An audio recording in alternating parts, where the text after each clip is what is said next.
While moving from one IT company to another, Mastek now, that's the stock in focus after the company reported its Q3 numbers. The stock has recovered after the previous session drubbing that we saw. Joining me now to discuss the quarter gone by is John Owen, the Group CEO at Mastek. To begin with, the first question that I have for you, sir, is what are the reasons for the growth in the top line that we've seen of 6%? Which are the major factors that have contributed and go behind the making of these numbers? We've seen growth in both the UK and the US. Both have grown quarter on quarter. The UK grew at about between 4 and 5%, and the US at around about 7%, but obviously on a lower base. So I think they've both contributed. The reasons for that is, I think, we're building a good reputation for delivering quality on time, and I think that's important in the digital space. 82% of our revenue is digital, and I think the buying criteria for digital is very different to the old IT world.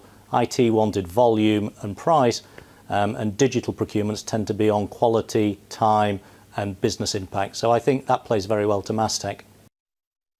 John, in terms of segment-wise breakup, I'd like to understand the outlook for UK and North American markets. If I just base it on the pipeline, both have strong pipelines and they're growing quarter on quarter. If I look at the macroeconomics, I think both fiscal 19 will be a little bit stronger than fiscal 18. That being said, there's obviously some major uncertainties, particularly in the UK with Brexit. But we have a good balance in the UK between private sector and public sector, and I think we're building a good reputation. In the US, we have a big exposure to the retail space and the digital commerce, and we're seeing good traction there in the business to consumer. But we are also seeing that expand into the business-to-business market. So I think both have solid fundamentals, good pipeline, and we're building a good execution culture, which is driving quarter-on-quarter performance. Sure, John. Talking about your operational performance, I'd like to understand what kind of margin growth can we expect for quarter four? What we'll see on our EBITDA, our trending over the last again, 4 quarters has been quarter-on-quarter growth, and that will continue. All right, I'd also want to understand the margin guidance for the next financial year. What kind of growth can we expect going forward in the next year? Well, I think we're on a 3-year journey, which our strategy is Vision 2020. Next quarter will be our 4th quarter of executing that 3-year plan, which is about repositioning Mastek as a leader in digital transformation. That means that our top line will continue to grow, and I think that's probably the biggest success this year is we started to get our top line and we're growing into our cost structure. Obviously, if we maintain that trajectory, our margins will move up quarter on quarter, and that's the plan. John, what kind of underlying growth client additions are you seeing in contrast to cross-sell and upsell opportunities in US? We added 8 new logos in the quarter, which was a real testament to the sales and account management teams in Mastek, and we had 173 trading customers. So I think there's a solid base, and that's getting broader every day. I think what we're seeing is customers trusting Mastek with all service lines: application development, BI and analytics, testing, digital commerce, agile consulting. So I think everyone's seeing a good mix of capability.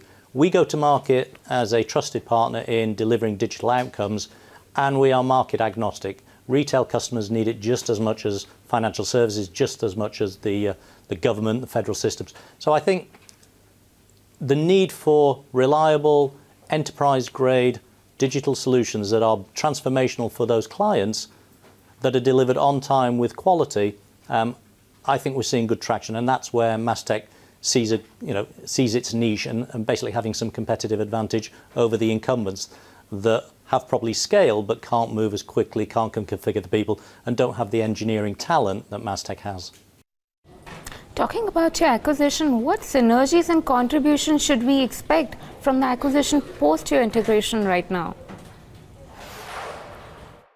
Well, Vision 2020 is a 3-year program. We'll be completing the final year in Q4, and that has positioned Mastek as a leader in digital transformation. We've done one acquisition to give us more capability and market entry into the US. And it's all about, as you say, that integration and getting the cross-selling. We will look opportunistically at further acquisitions, and as we build that trajectory, inorganic will be a part of the mix of our growth strategy over the next 3 years. Do we have anything short-term? I'm not prepared to comment. John, I'd like to understand if the company, is there any further active inorganic targets under the assessment for the company right now? The integration is now, we're coming up to the final quarter of that.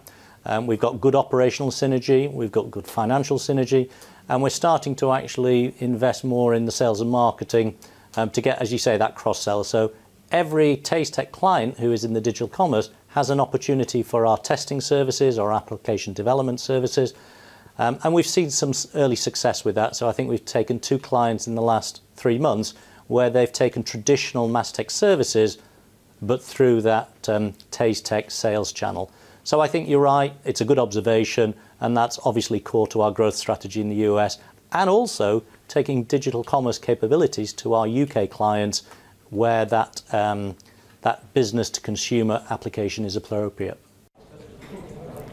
Well, that sounds quite optimistic, but then while long-term prospects seem to be bright for the company, I'd like to understand what headwinds can we see in the near term?